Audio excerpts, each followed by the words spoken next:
Kalau hai jawabnya halo. Kalau halo jawabnya hai. Jadi kalau halo hai, oh masih mikir, masih belum ngisi, belum connect. Kalau hai halo, halo hai, masih kompak, masih bingung. Ada yang bingung, ada yang sakit gigi. Loh ya bener toh, kan gitu ya. Fokus ya. Biar gak ngantuk, biar gak ini, nanti hari ini kita akan cerita tentang 7 hama dan penyakit pada tanaman coklat atau kakao ya. Untuk teman-teman yang mengikuti streaming, selamat pagi, semangat siang, semangat pagi. Enggak ada semangat siang ya. Semangat pagi ya. Mudah-mudahan hari ini kita bisa mendapatkan yang bisa kita bawa pulang dan bisa kita bagikan kepada teman-teman kita ke seluruh pertanian, utamanya di bidang tanaman perkebunan coklat dan kakao yang sekarang harganya boleh dibilang agak stabil atau barangkali lebih menguntungkan daripada tanaman yang lainnya karena harganya semakin naik ya. Tapi kendalanya adalah di budidayanya plus hama dan penyakitnya. Ya. Nah, saya akan memberikan ilustrasi mengenai kenapa kok saya mengambil tema tentang hama dan penyakit kakao. Latar belakangnya adalah Indonesia ini termasuk peringkat 3 setelah Pantai Gading dan Ghana. Itu di daerah mana? Afrika. Tapi kalau di TV-TV Bapak Ibu atau teman-teman ini dengar nggak? Coklat dari negeri di Eropa, pernah dengar? Pernah dengar coklat dari Swedia, coklat dari ada? Hah? Coklatnya kan? Coklatnya dari negara Eropa. Kok bisa? Bisa ngolah tok ya toh, tapi tanamannya saya yakin tidak dari Eropa. Karena apa? Karena tanaman coklat ini tidak mungkin ditanam di daerah 4 musim. Dia hanya membutuhkan daerah yang hanya 2 musim. Ya. Sekarang kita punya peringkat 3 yang terbesar di dunia. Tetapi kenyataannya kalau kita peringkat 3 itu kan kalau kita jualan kakao mestinya gampang. Harusnya mudah.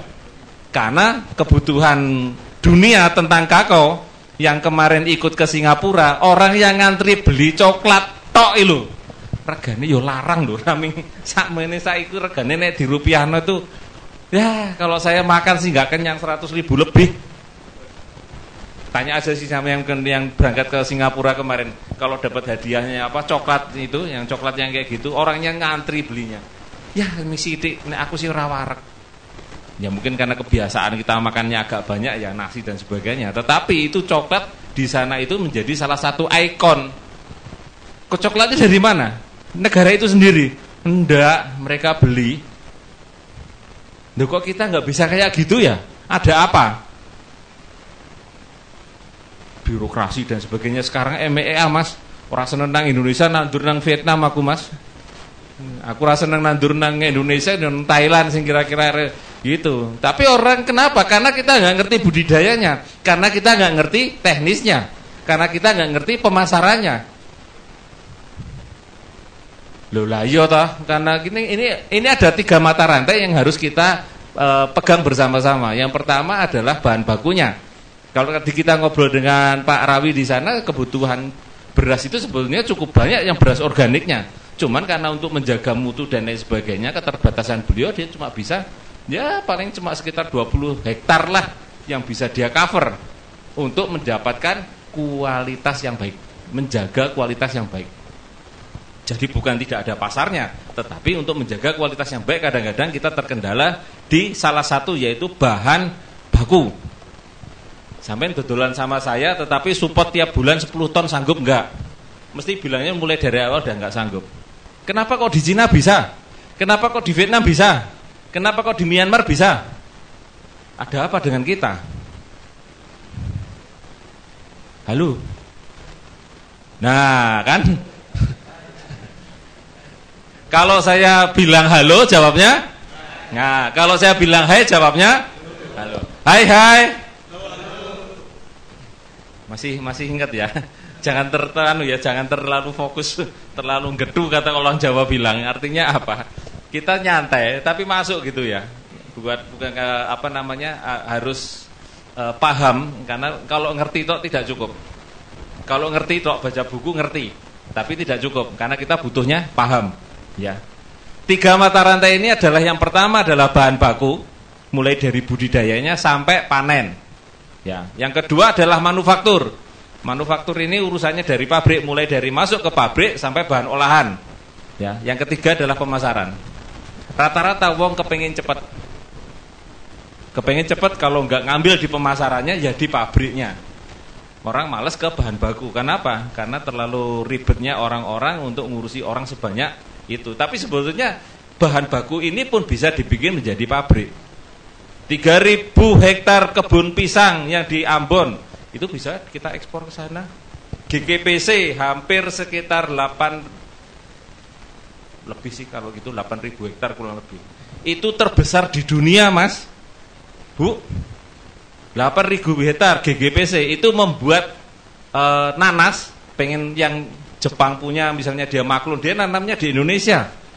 Bukan di negara lain. Pengen nanasnya Brasil, nanamnya di Indonesia. Sudah terjadi. Pakai kita juga sih. Cavendish ada sekitar 40 hektar, itu di daerah Lampung ada. Gula kalau nggak salah ada 8 pabrik di sana. Dihargai berapapun orang tetap beli. Nah, kakao siapa yang mengurus?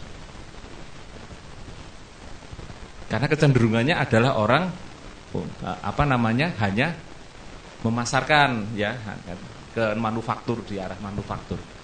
Kita banyak loh yang terbaik di dunia.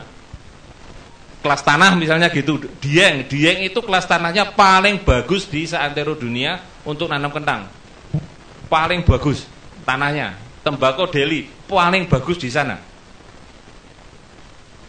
Paling bagus, Mas. Enggak bisa kita elak itu, bahwa kita punya kekayaan alam yang sangat luar biasa. Bagaimana kita bisa mendapatkan kondisi yang seperti itu? Di negara lain nggak ada. Di Eropa apalagi, karena dia 4 musim. Jelas nggak mungkin, jelas nggak ada. Kita ini sudah dikaruniai yang cukup luar biasa, lahan luar biasa, tinggal kita bagaimana mengelolanya.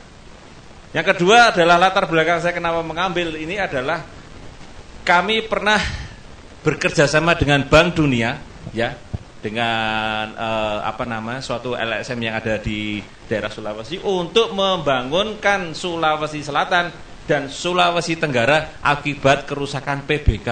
2 provinsi rusak kabeh. Kondisi kakaonya, kondisi coklatnya. Sampai sekarang. Jadi setiap orang itu di sana itu dulu pernah memiliki tanaman kakao seluas kurang lebih antara 15 sampai katakanlah puluhan hektar. 30 hektar, 40 hektar itu biasa. Pada saat jaya-jayanya saya sampai di sana, itu kalau cuma makan bakso semangkok di sana itu rata-rata waktu itu ya harganya 20.000 aja. Jajan katakanlah satu keluarga 5-4 orang 100-150.000. Itu harus naik speed dulu, per orangnya bayarnya 100.000. Baksonya cuma segitu, speednya 100.000 hanya untuk kayak gitu. Bagi mereka sekarang biasa. Bagi mereka waktu dulu biasa. Sekarang tanamannya rusak satu persatu. Rusak satu persatu. Dan ini orang ngerti piye carane. Karena apa? Karena luas, saking luasnya 15 hektar itu gede, Mas. 15 hektar itu besar.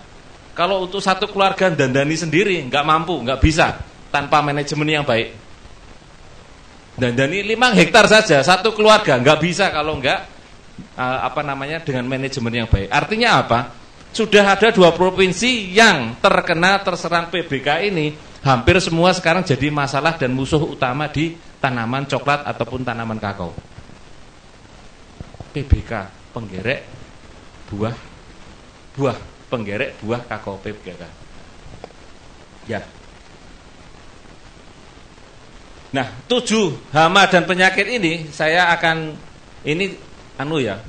saya secara acak yang saya lihat dan beberapa yang saya lihat di berbagai tempat adalah 7 hama dan penyakit tanaman kakao yang sekarang banyak melanda di perkebunan kakao kita. Ada 7, satu persatu nanti kita runtut. Yang pertama adalah tadi sudah saya sebutkan, penggerek buah kakao. Ya, penggerek buah kakao. Ini adalah musuh utama, hama utama pada tanaman kakao, ya, pada tanaman kakao. Gejalanya mirip seperti ini. Ini adalah kuning sebagian kayak gini, sebagiannya masih hijau. Ya. Sebagian kuning, sebagian hijau. Ini berarti sudah terserang. Ciri yang lain adalah ini ada bintiknya seperti ini. Ini berarti sudah dimasuki oleh ulat. Titik ini, tanda ini adalah salah satu titik atau tanda di mana sudah pernah dimasuki oleh ulat. Kalau ini diambil buahnya, bunyinya klotok-klotok. Kocak. Koplak. Kluk gitu. Ya. Yang koplak, yang itu ya, bukan orangnya. Yang ini adalah Canopomorpha cramerella. Ya itulah kalau orang nyebut sisi karena gitu kan. Namanya cantik tapi rusaknya luar biasa. Namanya cantik tapi rusaknya luar biasa. Karena apa? 2 provinsi dirusak. Itu baru yang ketahuan di 2 provinsi dan terbesar di Indonesia. Ada di Jawa Barat, ada di NTB, ada di berbagai daerah yang lain. Kami juga pernah ketemu dengan teman-teman bagaimana sih ngatasi tanaman buah kakao ini, penggerek buah kakao ini, PBK ini. Sebetulnya gampang, cuman karena saking gampangnya orang meremehkan. Kalau pas gak ada buahnya merepet gitu ya. Kalau pas gak ada buahnya mereka ngomel, tapi kalau ada buahnya mereka seneng, tetapi mereka nggak mau mupuk gitu loh. Ini yang sering terjadi seperti itu. Ya. Hama utama pada tanaman kakao, PBK, penggerek buah kakao. Nah, ini hamanya adalah ini, seperti kayak lalat, panjangnya kurang lebih sekitar 1 sampai 2 mili. Mili bukan senti ya, mili. Cilik banget. Dan ini adalah hama yang paling tidak suka dengan sinar matahari loh. Tak kandani itu gampang tuh. Artinya apa? Kalau dia tidak suka dengan sinar matahari, berarti kalau ada hama itu berarti ya otomatis tanamannya mesti rimbun di situ, jadi kayak hutan di situ. Ya. Nah, ini kalau kita buka, maka yang terjadi adalah seperti ini. Yang klotok-klotok tadi adalah seperti ini. Ada buah masaknya, tapi ada juga buah yang busuknya. Yang mengganggu itu sebetulnya bukan hama ini, tapi ini kan bertelur. Masukkan ke dalam sini, jebret. Ulatnya kan yang makan ini. Bukan hamanya ini. Kalau ini bertelur sampai 200-an butir. Tetapi begitu dia bertelur, dia masukkan kemari. Inilah yang menjadi hama, inilah yang menjadi yang merusak. Bukan hamanya, bukan dewasanya, tetapi ulatnya. Hampir rata-rata yang merusak itu adalah ulatnya, bukan dewasanya. Kalau tidak ada hamanya ini, ulatnya ada enggak? Enggak ada. Kalau ada ulatnya, kalau sudah diserang seperti ini, bisa enggak disemprot? Ya, berarti kan harus ada caranya. Termasuk pada tanaman padi kalau kena sundep dan lain sebagainya. Ya, sundep itu ada kupunya, tapi pada saat ada kupu tidak disemprot. Begitu sudah jadi ulat masuk ke dalam bagian tanaman padi, nah baru kita obati opo.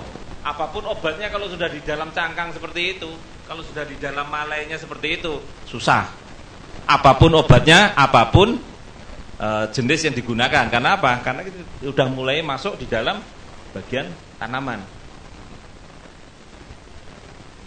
Yang kedua adalah sering kita jumpai lagi adalah ini Helopeltis anthonii. Ini hamanya, ini juga lebih gede sedikit, sekitar 3 sampai 5 mili. Tetapi kalau sudah rusak, ya, sebetulnya ini bukan hama utama pada tanaman kakao. Ini adalah hama utama pada tanaman teh. Tetapi sekarang, ya namanya orang aja bisa pindah-pindah, hama juga bisa pindah-pindah. Ini sekarang sudah pindah ke tanaman kakao. Rata-rata terjadi karena perpindahan tanaman tehnya sudah mulai langka, ya, sudah mulai rusak, maka pindah ke tanaman kakao yang lebih empuk. Nah, dia akan membuat totol-totol seperti ini, dia menjadi kecil seperti ini, warnanya tidak menarik, buahnya tidak berkembang, kuntet. Yang diserap adalah buahnya. Buah dimulai dari sejak muda, sejak awal. Artinya dulu bukan hama utama pada tanaman kakao, sekarang menjadi hama utama pada tanaman kakao. Ini dulunya adalah hama teh. Pucuk teh yang biasanya warnanya juga totol-totol seperti itu, membuat teh jadi tidak bisa dipetik. Bahkan sekarang pun juga masih ada yang terkena serangan itu, karena kadang-kadang antara coklat dengan teh berdekatan, jaraknya berdekatan. Dan ini pun tidak suka dengan sinar matahari. Dua hama ini sebetulnya sudah tidak suka dengan sinar matahari, berarti kan cara pengendaliannya kan sederhana, gitu ya. Oke, nanti kita bicarakan tentang bagaimana pengendaliannya. Yang ketiga adalah VSD. Apa itu VSD? Vascular streak defect. Pernah nggak dengar ini? Pernah nggak di Sumatera Utara jeruk yang kena VSD? Yang hampir satu provinsi sampai gubernurnya larang menanam jeruk karena serangan VSD-nya sangat luar biasa. Dia menyerang pada bagian pucuk tanaman jamur. Ini jamur ya, Ceratobasidium theobrome ini jamur yang biasanya menyerang pada bagian pucuk tanaman. Masukkan kepada bisa bagian pucuk sini, bisa bagian pucuk ranting. Begitu nanti kita buka, kita cowel di sana, di sini akan ada suatu titik-titik seperti ini. Kalau diperjelas lagi, ya, kalau dipotongkan seperti ini, tanamannya ada 3 noktah yang ada di situ. 3 titik seperti ini. Itu kalau itu dicowel sudah tahu dalamnya kopong gitu ya, kosong, tidak ada isinya seperti itu. Tapi kalau dipotong secara melintang, dia akan 3 titik seperti ini, 3 noktah seperti itu. Itu adalah VSD, vascular streak defect. Dia akan menyerang semua bagian, mulai dari bagian paling ujung paling muda, ranting atau dahan, nyerang masuk ke dalam sampai nanti jadi jerangkong. Jadi jerangkong. Tahu nggak jerangkong? Warnanya kadang putih, kadang hitam di lapangan kalau di tanaman kakao. Pernah lihat nggak? Tanamannya itu tinggal batang tok, warnanya kalau nggak putih ya hitam. Pernah lihat? Belum. Main-mainlah ke kebun-kebun kakao. Kayaknya belum tempat lihat tanaman kakao. Tanaman kakao itu kayak apa, aku sampai nggak ngerti gitu ya. Coba nanti kalau di kebun ada tanaman yang seperti jerangkong, tanaman yang warnanya ada putih. Kalau putih masih setengah hidup lah, itu nggak sampai, cuma 10% hidup, tinggal matinya tok. Tetapi kalau sudah hitam, dia cuma tinggal batang sama ini ya sudah. Daunnya habis. Pernah lihat? Kalau yang pernah jalan-jalan ke kebun kakao, saya yakin pernah lihat kalau ada tanaman terkesang VSD. Ini adalah VSD. Ya, jamur yang menyerang mulai dari pucuk sana sampai ke dalam ini. Obatnya apa? Itu yang susah. Tapi sebetulnya cara pencegahannya pun juga mudah. Nanti kita bicara di pengendalian. Oke. Woyoda, ini kan nyata. Ini nyata. Yang kedua nanti pasti akan ada gejala-gejala warna daunnya berubah-ubah, warnanya enggak hijau segar, tetapi ada warna kuning dan lain sebagainya. Kalau yang di bagian bawah itu maka yang terjadi atasnya kadang-kadang warnanya kuning kayak kurangan klorofil. Beda banget, tapi yang pasti kalau ini dipotong saja secara melintang seperti ini ada 3 titik atau 3 noktah. Ya. Ini adalah VSD. Nah, ini yang paling umum, paling sering, namanya busuk buah ya. Phytophthora ini sebetulnya juga bukan jamur utama atau hama penyakit utama pada tanaman kakao. Di mana kita sering ketemu busuk buah? Cabai. Cuman tanaman cabai ini kadang-kadang juga dekat dengan tanaman kebun. Mohon maaf, akhirnya sekarang jadi masalah utama di perkebunan kakao. Karena apa? Karena dia akan lebih mudah menyerang di bagian ini. pembusukan ini, proses ini mulai dari ini separuh sampai ke sini sampai hitam. Pernah jumpa? Pernah lihat? Sering. Sering. Padahal jamur tidak suka dengan matahari kan? Sama. Hubungannya 1, 2, 3 sampai yang kecuali VSD itu tidak suka dengan matahari. Berarti kebun kita jorok nih. Paling gampang, paling sederhananya kan? Kebun kita jorok nih, sudah ada 3 atau 4 penyakit yang menyerang di lahan kita. Jamur kan tidak suka sinar matahari. Kalau dia terkena berarti kan kemungkinan dia terserang jamur. Terlalu rapat, terlalu rimbun, tanaman naungannya tidak pernah dipangkas, tanaman naungan nggak dipangkas, tanamannya sendiri tidak pernah dipangkas. Sudah gondrong, ngajak temennya gondrong kan gitu. Bener nggak? Bener nggak KGB ya, kelompok gondrong belakang itu? Ya, zaman dulu kan gitu kan, kita ngajak gondrong tapi juga temannya diajak gondrong. Tanamannya sendiri sudah gondrong, tanaman naungannya juga gondrong. Lengkap sudahlah penderitaan itu, kita nanam kakao nggak ada hasilnya kan begitu. Ya, ini adalah Phytophthora palmifera yang banyak menyerang di tanaman kita, di tanaman kakao kita, karena rata-rata tanaman kita itu akan busuk mulai dari tanaman yang paling muda, pentil yang paling muda sampai yang paling mau dipanen. Bisa kena semua. Padahal ini penyakit biasanya pada tanaman cabai. Nah, berikutnya ya, yang ke-5. Nah, penyebabnya apa? Penyebabnya apa? Sama. Kalau menyerang di buah, ya enak, tinggal buahnya kadang-kadang cuma dibuang begitu saja. Tapi kalau dia sudah nempel di batang, padahal batang ini adalah tempat untuk buahnya itu keluar, tempat untuk buahnya keluar. Kalau tidak seperti ini, rusak, ya nggak ada tempat lagi, nggak ada buahnya lagi. Padahal penyebabnya adalah sama.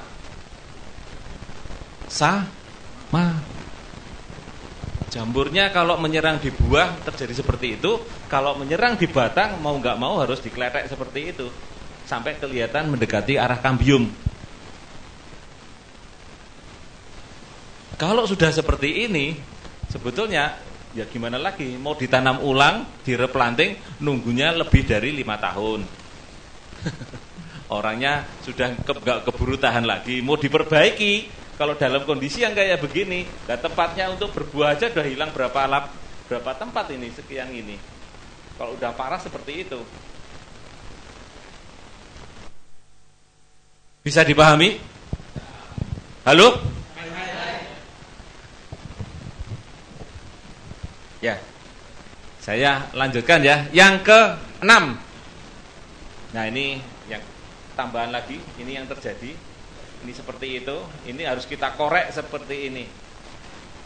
Berarti tempat untuk keluarnya buah, ya sama yang ini nih, Phytophthora. Harus dikerok kayak gini, ini dikerok. Baru kita pakai pengendalian kita dengan teknologi kita. Nanti kita masing-masing kita kenali dulu penyakitnya. Tak kenal maka tak sayang, oke? Ya, ya harus disayang. Hampir semua orang yang sayang mesti akan tahu kelemahan dan kelebihannya. Iya, ini kan penyakit, ya hamanya nggak ada, nggak ketok. Kan ini jamur. Iya, ini jamur. Ya. Kita lanjut, ini yang ke-7. Tahu nggak jamur akar putih ini biasanya pada tanaman apa? Karet. Nah, sekarang yang kejadian adalah di tanaman kakao. Kok bisa? Ya bisa. Dari awal kan itu terjadi, saya katakan bahwa ada hama yang khusus pada tanaman teh, udah pindah. Jamur yang biasanya pada tanaman cabai dan teman-temannya udah pindah. Ini juga udah pindah. Terjadi. Ganoderma pun saya anggap ada di tanaman kakao, tapi tidak separah tanaman jamur akar putih. Karena apa kalau jamur akar putih? Kalau jamur akar putih pada tanaman karet, dia akan menumbangkan di bawah usia kurang lebih sekitar 6 tahunan lah. 6 tahunan sawit dia baru bisa numbangkan. Dan di tanaman kakao juga bisa. Ini tumbang. Cirinya apa? Nih, boroan ini warnanya ada kebiruan, ada semacam kayak apa namanya? Warna serabut-serabut warna apa namanya laba-laba, sarang laba-laba ini seperti ini sudah parah. Kalau sudah parah di sini, ini daunnya mesti kayak gini nih, warnanya berwarna-warni. Lah yes, ya kalau lihat jangan di atasnya toh, bawahnya aja. Karena kita ini semuanya kan tumbuh berkembang itu tumbuh itu ke bawah dan ke samping. Jadi nggak usah lihat ke atas itu loh. Lihatnya di bawah itu ya. Ini gara-gara yang di bawah, yang atas rusak kan gitu. Warnanya kan warna-warni nih. Nah, warna-warni ada yang coklatnya kayak begini, coklatnya tua enggak ini, tapi warnanya kenapa? Karena efek daripada akarnya habis. Nih. Padahal ini adalah tempat, kalau ini pada tanaman yang kecil ya, ini yang besar, ini juga habis. Entah ini habis, ini tinggal bonggolnya tok. Ini habis. Lalu bagaimana bisa? Biasanya tanamannya di sana kalau yang bagian bawah rusak, akarnya rusak, rata-rata semua daunnya di atas atau titik tumbuhnya rusak. Kalau daunnya cuma 1, 2, 1, 2 masih bisa dilihat. Tetapi kalau semua, lihatlah yang ke bagian akar seperti ini. Semua tanaman, mau cabai, mau pepaya, mau tanaman yang lainnya, ini sama seperti ini. Warnanya apa? Bulu rambut akarnya sudah banyak berkurang. Sudah banyak berkurang. Ya. Yang terakhir adalah, nah, ini dia. Ini tetap sama seperti yang ini. Ini adalah hamanya, penggeserannya itu adalah hamanya ini. Ini adalah ulatnya. Yang berbahaya bukan ininya, tetapi ulatnya ini. PBK tadi merusak ke buahnya, Zeusera ini merusak di bagian batangnya.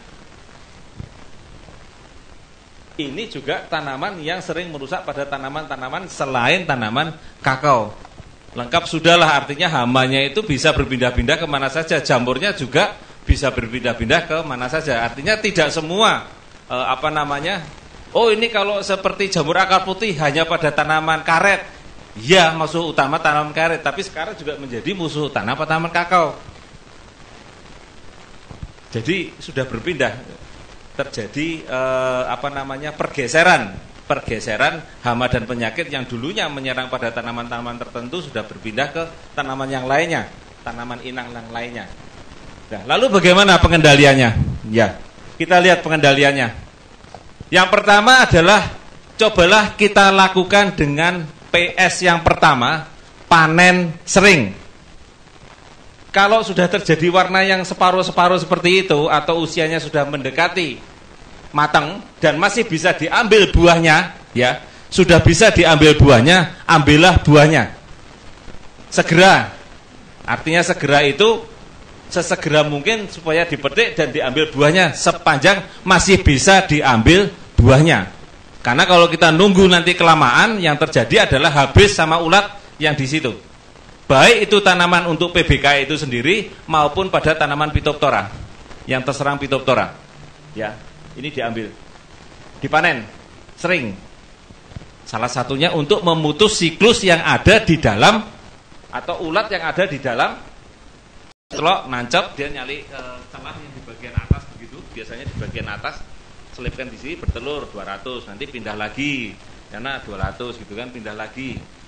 Penak ngentup gitu tok gitu kan. Begitu nanti bertelur, maka dia sebagian nanti akan masuk lagi ke sini, sebagian mati. Paling yang hidup mungkin sekitar 20%. Masuklah ke dalam cangkang daripada coklat. Nah, dia merusak di coklatnya dan begitu seterusnya. Nah, kalau satu ulat saja bisa kita basmi dengan cara yang sederhana, kan kita sudah sangat membantu untuk mengendalikan daripada penggerek buah kakao. Ini yang kita lakukan juga pada PT Hasfarm yang ada di Sumatera Utara. Sementara hari ini mungkin masih ada, sementara yang Hasfarm di Sulawesi tutup. Padahal Hasfarm yang di Sulawesi juga punya kebun kakao lebih luas daripada yang dari Sumatera Utara. Tetapi hasilnya di sana tidak sebanding untuk membiayai tenaga kerja dan sebagainya. Lama-lama tutup, sementara yang di Hasfarm tempat kita menggunakan produk-produk NASA ini dengan cara yang kita sarankan sampai hari ini insya Allah masih ada. Saya sebutkan ya karena kita sudah sangat dekat dengan perusahaan tersebut.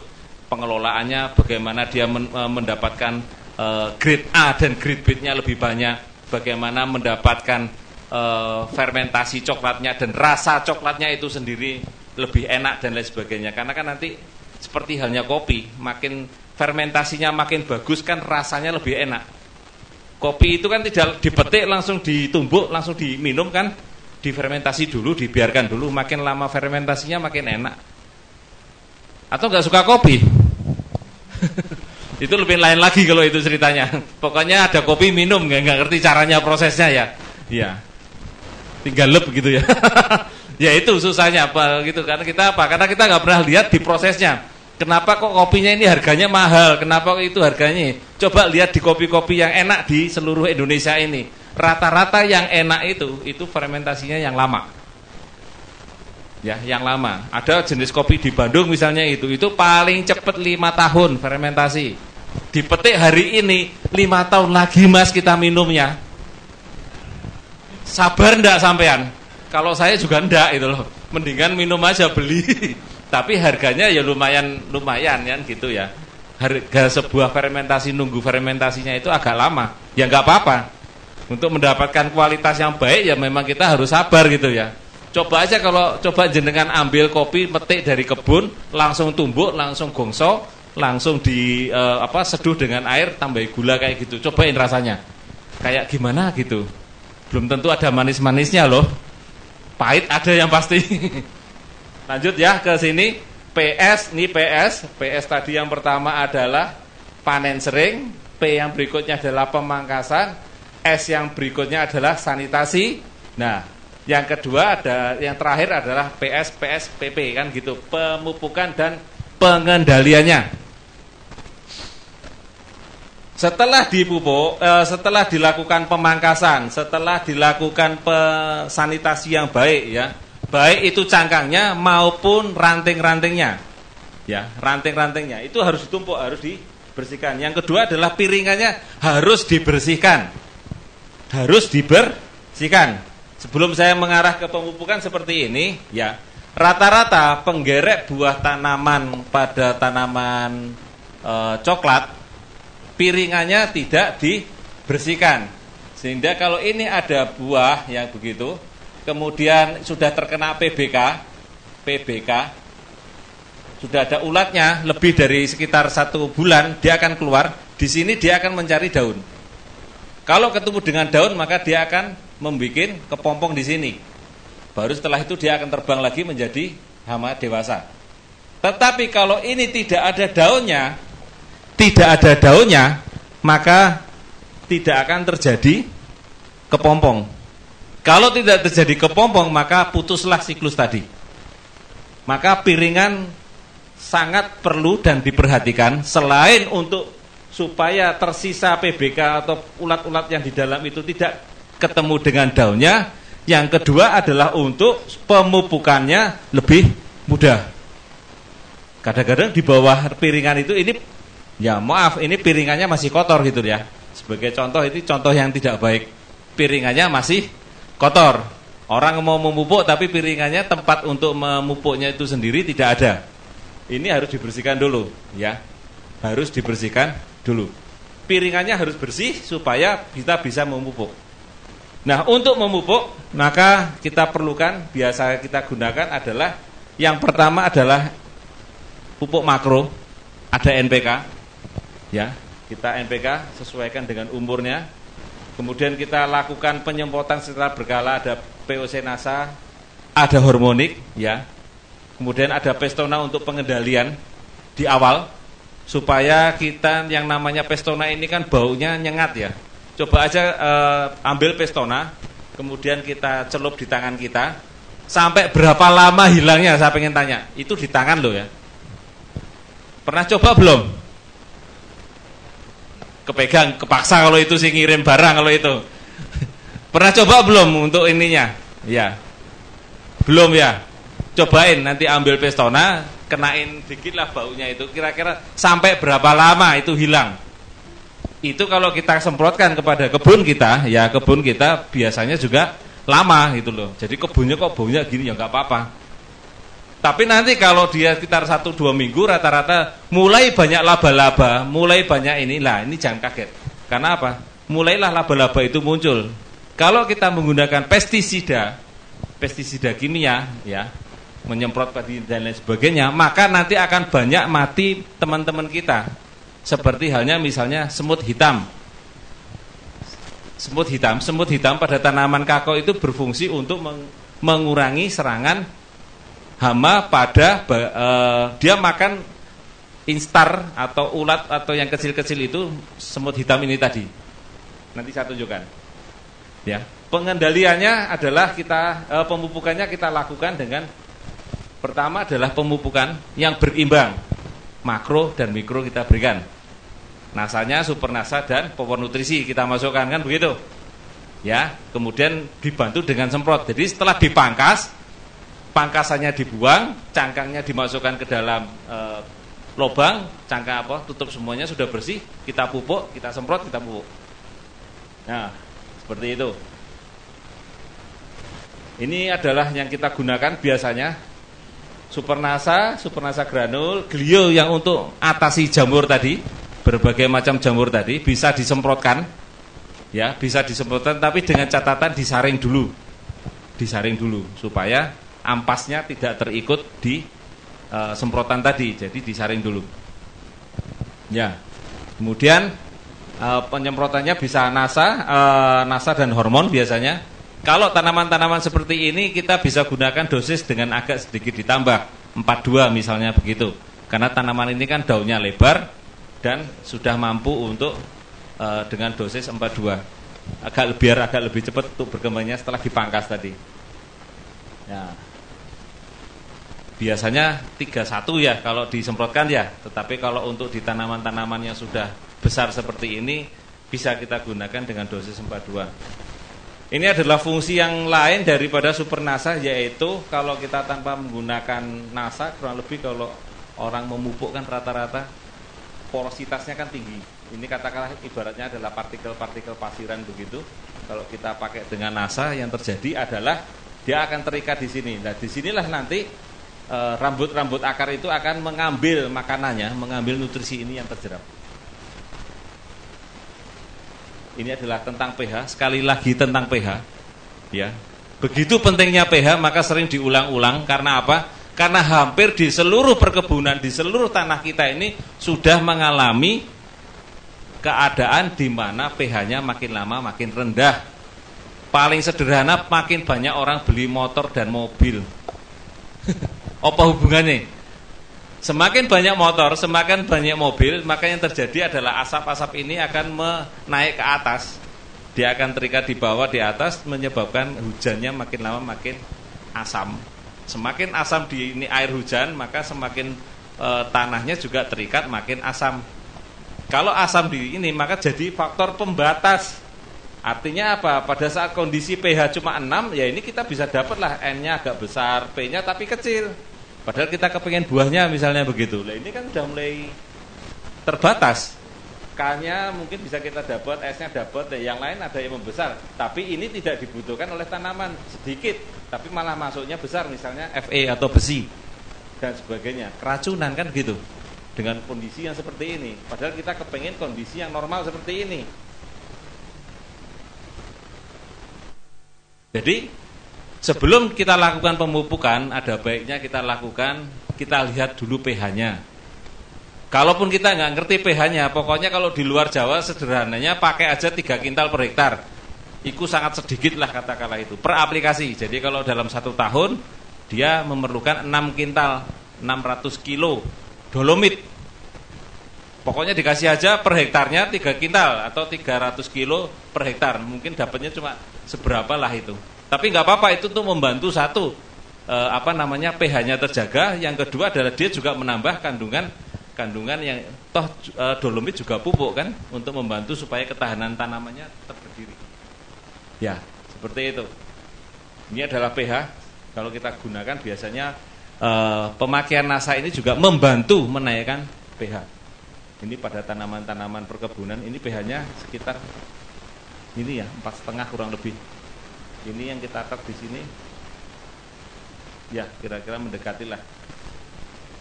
Tahun aplikasi kita sudah mendekati di angka ini. Artinya, kalau ini kondisinya adalah seperti ini, terlalu jauh dari angka ini, maka di sini pupuk yang kita berikan itu tidak ada manfaatnya. Semakin banyak pupuknya, bukan semakin banyak rezekinya. Karena apa? Karena tidak terambil oleh tanaman, dibatasi oleh adanya pH. Ibarat orang menanam ya, ibarat orang menanam pada suatu polybag, ini adalah tanamannya begitu ya. Kita memupuknya ini di luar sini, ini adalah pH-nya itu yang membatasi, tidak masuk, tidak termakan ya, tidak termakan oleh tanamannya karena ada faktor pembatasnya. Nah, untuk tanamannya, untuk tanaman itu sendiri sering kita lakukan, yang kita sampaikan adalah kebutuhan manusia dengan kebutuhan tanaman itu adalah sama. Yang artinya adalah kalau manusia ini butuh yang namanya 4 sehat, 5 sempurna. Butuh nasi, lauk, sayur mayur dan sebagainya, makanannya, pangan. Ya. Butuh sandang, butuh papan, butuh kesehatan, juga pendidikan. Mana yang bisa dikurangi tapi manusianya tetap hidup?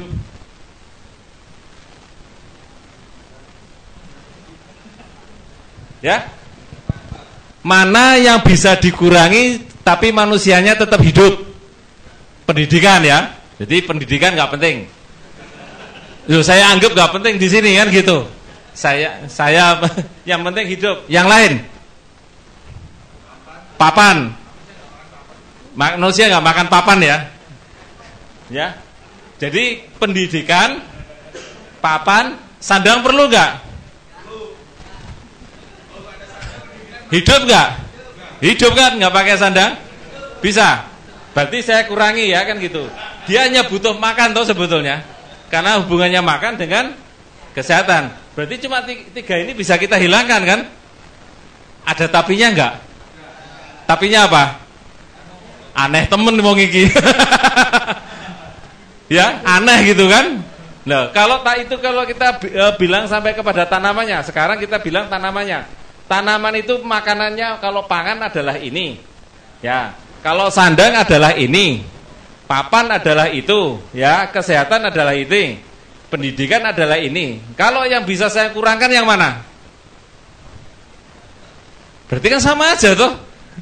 Kalau manusia nggak mau dikurangkan, sebaiknya juga tanaman juga jangan dikurangkan kan begitu. Kalau manusia mohon maaf kalau ini yang ditutup ya bisa aja sih, bisa banget gitu loh.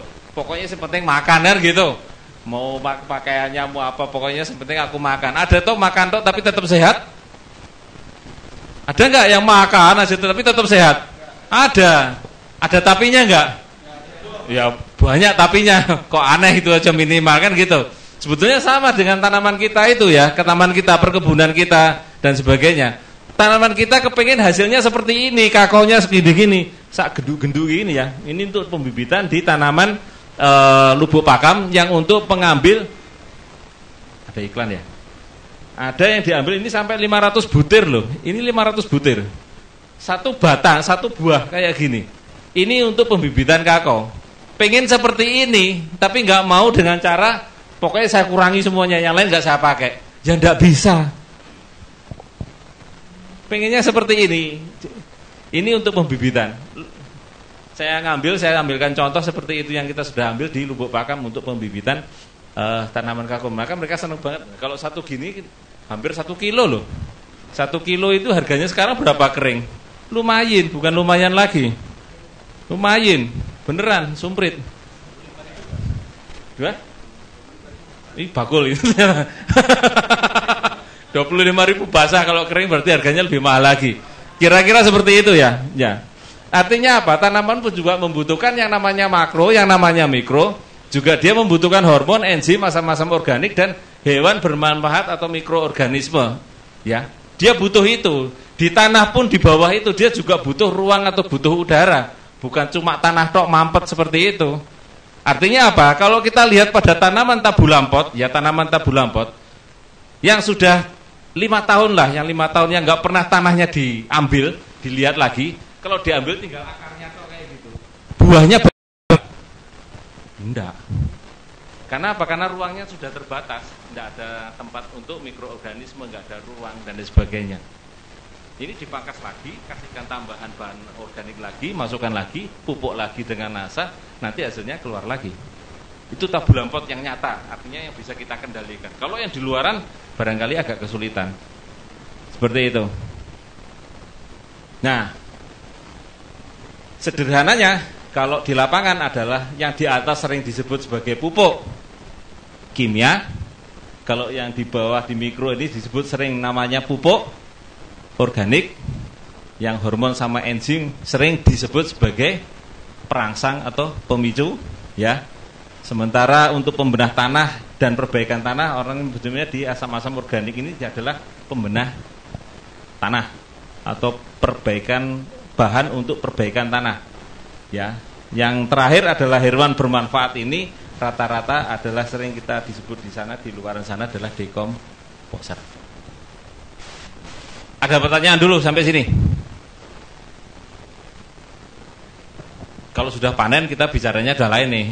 Ya kan senang. Kalau udah namanya senang itu semuanya enak kan gitu ya. Harga 25.000 basah ya kan gitu. Kalau ada orang yang ngambil, kalau buahnya segini-segini kan sudah enak kan gitu. Ya. Ini saya ceritakan dulu tentang siklus daripada PBK. Saat dia menjadi serangga, dia hidup kurang lebih hanya sekitar 1 minggu. Tidak lebih. Setelah itu dia akan bertelur. Telur ini kurang lebih sekitar 1 minggu. Jadi hidupnya si serangga dan telur ini kurang lebih cuma 2 minggu. Tidak lama. Ya, cuma 2 minggu. Namun setelah 2 minggu dia bertelur, dia masuk ke dalam cangkang coklat, maka dia jadi ulat. Ulat inilah yang lama hidupnya antara 2 sampai 3 minggu. Inilah yang bagian yang paling merusak kita. Ya. Kemudian dia akan turun setelah 3 minggu, dia akan turun cari daun yang di bawahnya. Daun yang di bawahnya ini kemudian dipupa kurang lebih sekitar 1 minggu atau 1 bulan.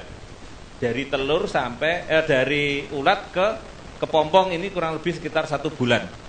Mana yang bisa disemprot? Halo? Hanya sedikit. Yang lain ngantuk nih.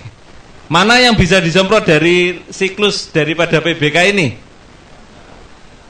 Hah? Larva, Mbak. Larva itu ulat loh. Ulat itu di dalam cangkang loh.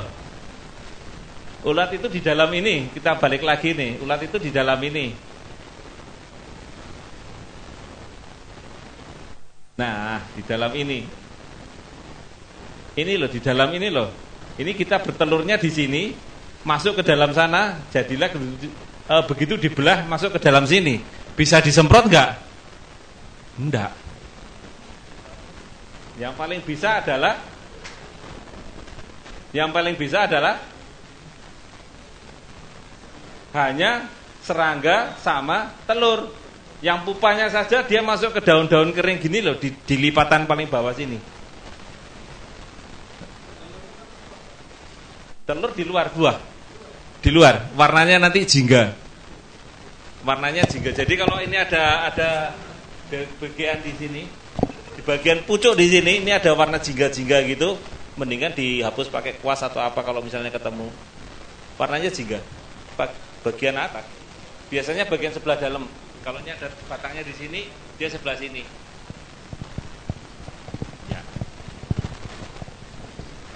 Ditutup dengan ini bisa. Kalau misalnya untuk pembibitan ya, tutup di plastik istilahnya dikondomisasi itu bisa. Bagian tutupnya cuma di bagian tengah sama ini, ya. Bisa pakai plastik, tapi bagian ujungnya lepas enggak. Ini kan enggak pernah diserang tuh yang bagian pucuk sini. Pucuk sini yang agak diserang agak naik sedikit, yang sininya tutup aja pakai plastik. Sininya enggak pernah diserang. Keras sekali mungkin itu di situ, malas dia. Mau pernah coba Mas, pegang pakai sini, ini lebih keras daripada yang sini Mas. Pucuknya ini lebih keras daripada yang sini.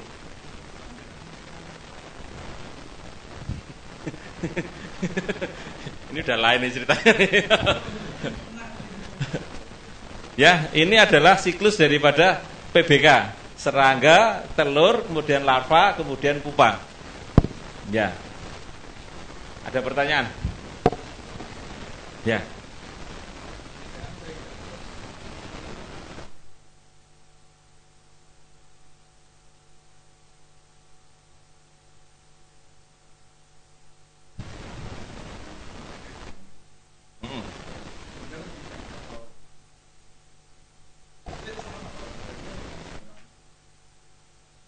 Kalau ditumpang sarinya tidak ada masalah. Cuman sederhananya adalah kalau tanamannya nilam itu butuh sinar matahari agak banyak. Sementara kakao ini butuhnya sekitar 50% sinar matahari. Artinya bukan 100%. Jadi dia butuh ada tanaman naungannya. Karena kalau tidak ternaungi, maka tanamannya tetap berkembang tapi buahnya nggak muncul. Karena dia butuh agak lembab. Bukan lembab, terlalu lembab dia banyak jamurnya, banyak macam-macam tadi. Terlalu kering, dia tidak keluar buahnya. Jadi dua hal yang berbeda antara tanaman nilam dengan tanaman kakao. Nah, tinggal milih kan ini. Kalau ini nilamnya yang ganggu, karena apa? Karena nilamnya yang mau dibudidayakan, kakaonya sebagai tanaman sertaan, bukan sebagai tanaman utama. Tapi kalau ini sebagai tanaman utama, nilamnya yang ganggu. Kebalik kan? Tinggal sudut pandangnya yang mana? Tinggal sudut pandangnya yang mana? Itu saja. Jadi kalau kita kepingin nilamnya, ya otomatis tanaman kakaonya terganggu. Karena apa? Karena dia butuh cahaya yang agak hampir 100%. Dia butuh terang. Tapi kalau tanaman kakao, dia butuh sekitar 50% lah. Karena kayak inilah gitu kan. Kita pengen gak keganggu, tapi kan dikasih agak gelap ini kan gak begitu ganggu gitu ya. Dimain dengan kaca yang di belah sana. Nah, ini kan dua hal yang berbeda. Ada pertanyaan lagi? Depan dulu. Nah, jamur akar putih.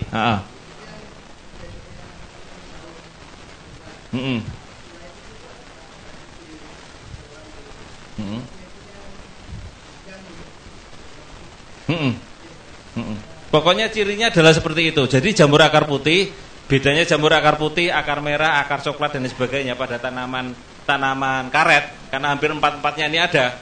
Yang satu memang karena warnanya. Yang kedua, jamur akar putih ini punya state, punya level tertentu. Misalnya di tahap awal dia cuma warna putih. Di tahap yang terakhir dia sudah seperti sarang laba-laba, mendekati seperti itu, warna sedikit agak putih kebiruan. Sudah kayak sarang laba-laba, kayak kebiruan. State yang terakhir itu sudah sangat lekat, diambil kayak gini, kulit bagian akarnya masih kayak kerikut. Dikerok gini nggak bisa. Apanya? Mau tidak mau daunnya mesti akan agak kekuningan. Daunnya rontok.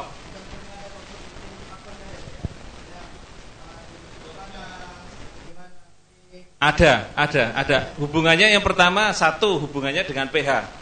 Semakin lembab, semakin rendah pH-nya, serangan jamur akar putih semakin tinggi. Pasti itu. Ya, pasti hubungannya adalah pH-nya makin rendah, jamur akar putih makin tinggi. Semakin tinggi kelembapan, semakin tinggi serangan jamur akar putih. Nah, jadi kan ini ada dua hal yang harus diperhatikan. Tetap pH-nya. Begitu pH-nya rendah, ada starternya, ada bibit jamur akar putih, cepat banget berkembang. Tapi ya kita lihat musim aja lah ya. Sebenarnya musim, kalau orang tanam tanaman hortikultura biasanya musim kita lihat. Kalau sekarang katakanlah dari musim hujan ke musim kemarau, biasanya yang berkembang adalah hamanya atau penyakitnya. Halo. Kayaknya nggak nyambung nih. Kalau di sekarang ini apa nih? Ini kan mulai kemarau ya. Mulai hujan atau mulai kemarau? Ayo kesepakatan dulu lah enaknya gimana. Ya, soalnya kita di tengah-tengah nih. Ya. Normalnya hujan, tapi lembab kan gitu. Yang banyak nanti kita lihat di tanaman padi, biasanya kresek paling banyak. Bener nggak? Yang di lahan padi, yang sering jalan-jalan, lihat ke kresek di sana. Biasanya kreseknya makin banyak. mestinya korin kita laku nih. Kenapa? Karena kondisinya sekarang ini adalah hujannya banyak, tetapi dia lembab karena kering. Bukan kering, kalau kering dia aman. Tapi hujan banyak, lembab. Biasanya pada tanaman padi kecenderungannya adalah penyakit dikresak. Artinya apa?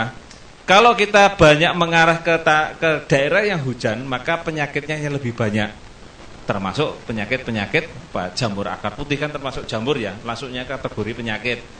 Jadi kemudian bakteri dan lain sebagainya, dia akan lebih muncul pada saat hujan. Tetapi pada perputaran nanti pergantian antara hujan dan kemarau, ada musim yang bergeser seperti itu, dia arah ke arah yang bediding, bahasa ini bediding bahasa Jawanya.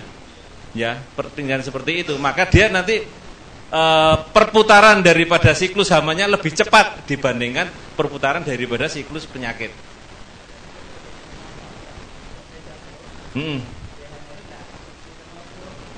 Bisa, harus malah kalau perlu. Pokoknya kalau hujan ya segeralah mupuk, minimal kena dolomit dulu. Apapun tanamannya, mau ditabu lampot, mau apa begitu loh. Begitu ada hujan kita masukin dolomit dulu. Sebelum produk kita masuk, sebelum pupuk makro kita masuk, ya kasih waktulah maksimal kurang lebih sekitar 1-2 minggu baru kita masuk pupuk makro, pupuk ini dan sebagainya. Gitu.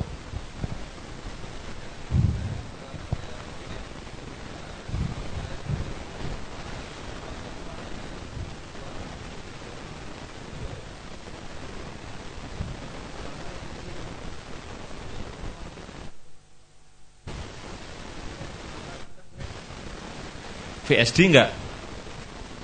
VSD tadi kan ada gitu. Ada kemungkinan seperti itu.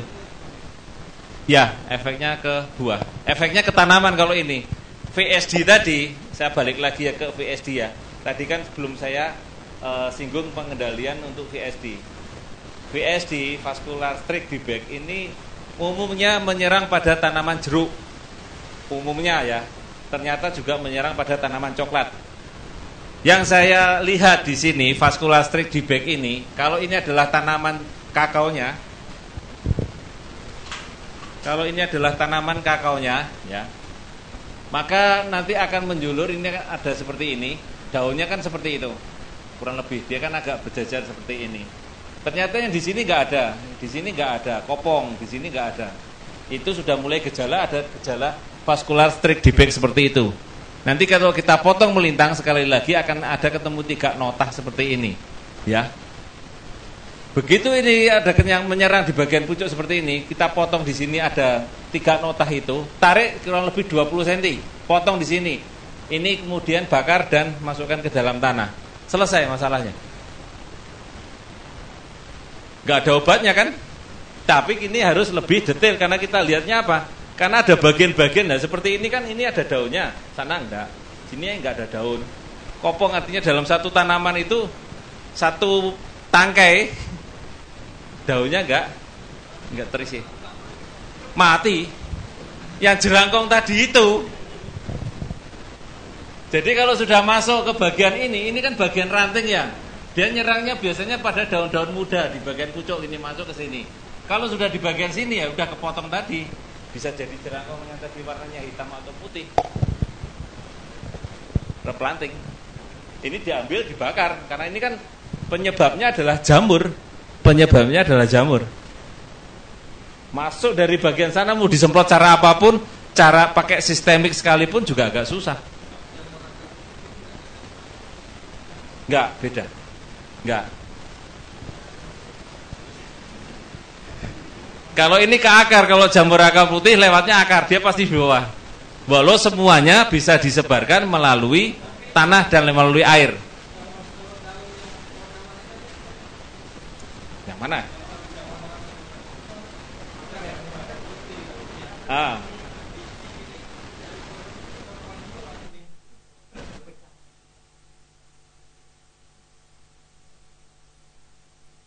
Udah dilihat akarnya belum?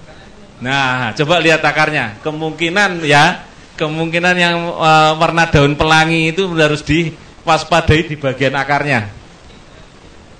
Kemungkinan besar, ya.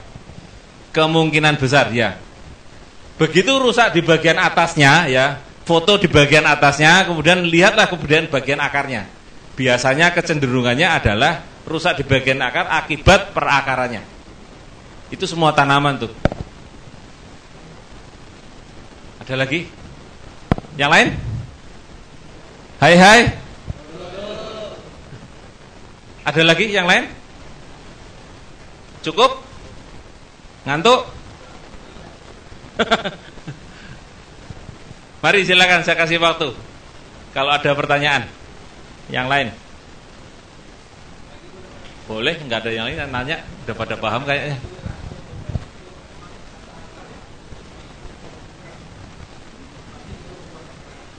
Buah ya, bukan biji ya.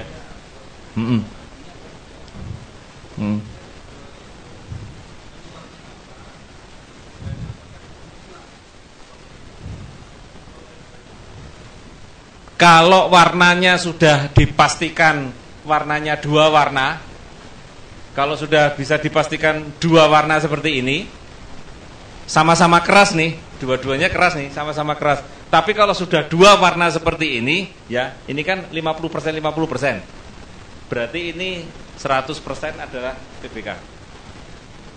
Kalau dua warna dan 50% 50% seperti ini, apalagi kuningnya lebih banyak, itu berarti PBK. Tetapi kalau itu hanya keras saja tanpa ada perubahan warna, maka biasanya pemupukannya tidak berimbang. Pupuknya yang tidak berimbang. Jadi kulitnya yang keras dipecah susah, kan gitu. Itu berlaku untuk semua. Itu pada tanaman kopi, pada tanaman kadang-kadang jeruk kulitnya gitu yang kadang-kadang rodok kalau buka itu kan lengket dengan ininya, itu adalah pengaruh di pemupukan. Ya macam-macam tergantung dari ininya, dari dari jenisnya. Kalau misalnya kalau kita lihat di semangka misalnya gitu, ternyata daging yang warna merahnya dengan daging yang warna putihnya itu ternyata masih tebal dagingnya, itu diproses pemupukannya. Ya bisa kita mainkan kata-kata gitu. Belum cuma hanya dengan rasa loh ya, tapi daging semangka atau melon sekalipun gitu, antara kulitnya dengan ininya kita bisa mainkan dengan pemupukan. Apalagi yang kakao yang kayak gini, makin keras berarti dia perbandingan pupuk makro NPK CAMG-nya tidak berimbang, apalagi belum lagi pupuk yang lain. Belum lagi yang nasalnya. Biasanya orang memupuk ini pengen warna hijau daun, sama dengan padi, betul? Yang dikasih cuma ureanya, betul? Larinya banyak ke daun, warnanya hijau, betul? Nah, buahnya ngikut gak? Ngikut, cuman dia ada buahnya keras. Jadi harus ada penambahan P sama K-nya karena tidak seimbang. Belum lagi nanti ditambah dengan yang namanya supernasa ini dan power nutrisi. Untuk membantu supaya perakarannya lebih banyak berkembang, buahnya menjadi lebih banyak, ya, rasanya dan nanti kulitnya itu kalau dipecah nggak harus pakai kayu yang gede gitu untuk memecahkan buah kakao yang seperti ini. Oh iya kan, itu buat mukul orang itu lain itu, pakai kayu yang segede gini kan, ya setengah matilah itu. Lah iyalah. Namanya kurang gizi Pak ya. Itu tanaman coklatnya kurang gizi.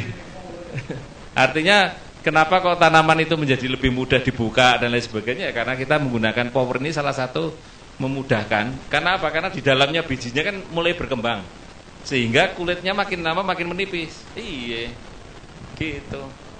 Kualitas. Jadi kalau kualitas nanti setelah panen coklatnya diimut, manis mana dengan yang tidak dipakein nasa.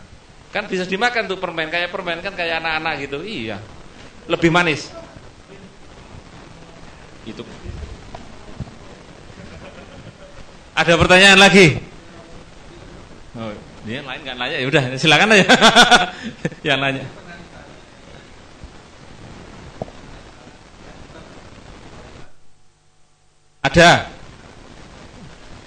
Ada dulu, yang penting nanti kita cari.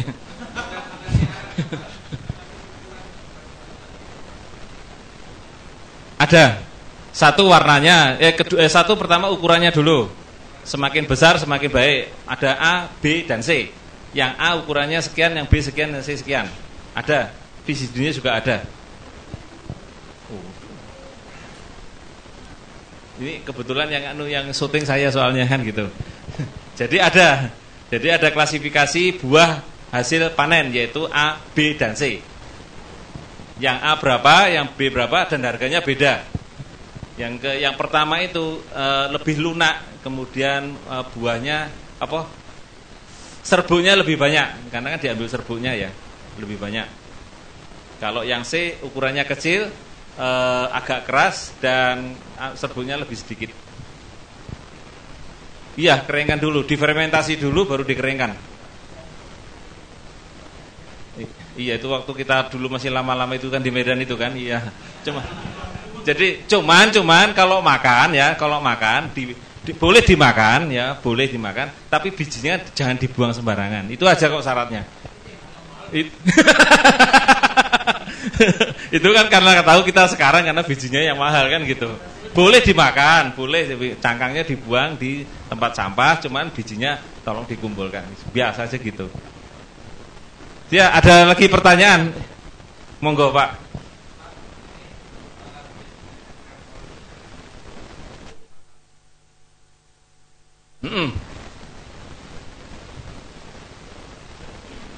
Ya. Bisa. Bisa dulu. Ya. Hilang.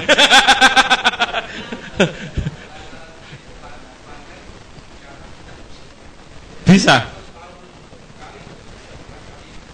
Bisa. Ya pakai NASA ini kan.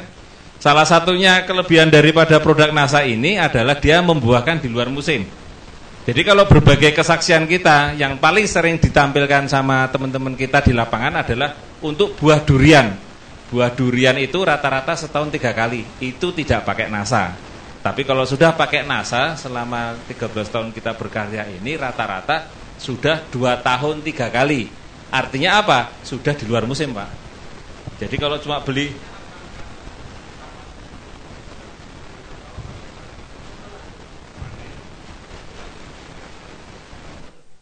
setelah dilakukan ini, Pak. Nah, paling enak itu setelah kita bersih-bersih dulu. Nah, setelah kita lakukan ini PS, PSP. PS yang pertama tadi panen sering, pangkasan, kemudian sanitasi pembuangan ini cangkang-cangkang dan piringan tadi setelah dibersihkan. Nah, baru kita melakukan pemupukan. Artinya setelah panen. Tapi panen juga sekalian bersih-bersih, Pak.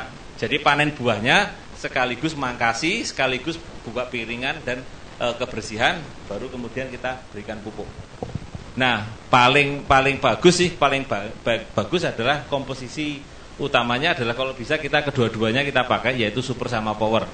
Ya, itu yang paling minim untuk digunakan di kocoran atau di taburannya. Tetapi kalau kita kepengen percepatan di bagian atasnya juga, P-Osinasa sama hormon supaya mencegah tanaman kita terserang kan biasanya juga sekalian nyemprot BVR kan begitu.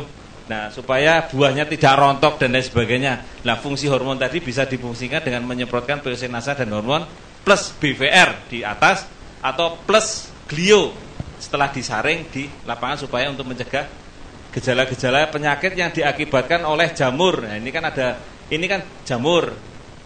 Ini kan jamur. Jadi 3 penyakit utama jamur itu bisa kita kendalikan dan 4 penyakit akibat hama itu bisa kita kendalikan. Ya, jadi BVR dan glionya lebih baik sering kita lakukan plus pemberian supernasa dan power nutrisi. Kalau kita kepengen lebih banyak ke buahnya dan di luar musimnya, power nutrisinya agak ditambahi. Kalau standar kami nih ya Pak ya, standar saya katakanlah gitu, rata-rata kan 1 hektar kan 1 kotak supernasa plus 1 kotak power nutrisi. Atau kalau pakai granul kan 5 karung atau 50 kilo supernasa granul plus 1 kotak power nutrisi. Kalau kepengen agak lebih banyak, ini kita tambah sekitar 1-2 kilo power nutrisinya. Ya, untuk membuahkan lebih banyak di luar musimnya. Kalau di tanaman-tanaman durian ya, Ini jangan diikuti, nanti terlalu cepat jadi kaya soalnya. Jadi beneran, ya. Ada dinas di suatu dinas di mana Jawa Timur, saya nggak usah sebutin lah ya, sudah terjadi. Ini kan negatif nanti ya. Sebuah dinas, ada seorang kepala dinas di Jawa Timur. Dia dimintain tolong oleh tetangganya, kurang lebih dia punya pohon durian 200 batang.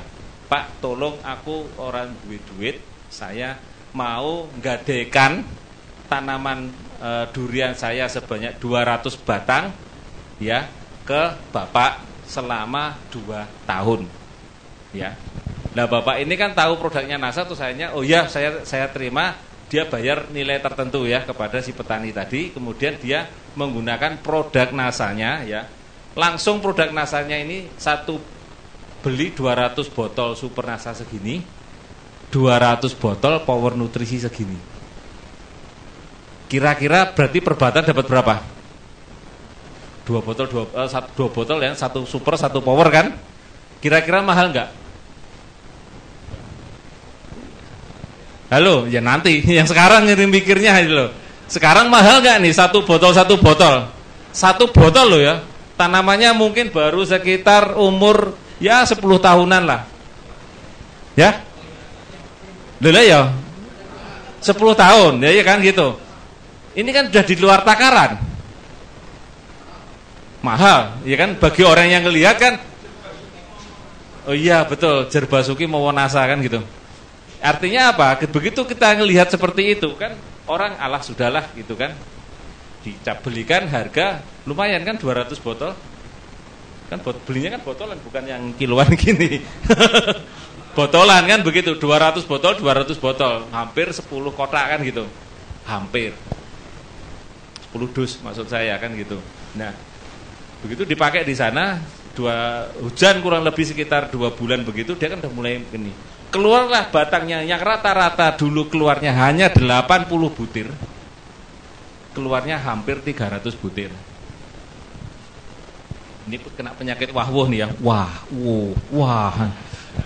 Kita bikin orang kota nanti kena penyakit wahwuh gantian. Jangan orang kota yang orang desa yang ke kota, biasanya ke Jakarta kemana kan, kan lihat punya gedung-gedung gitu. Kita bikin orang kota jadi kena penyakit wahwuh gitu ya, gitu ya.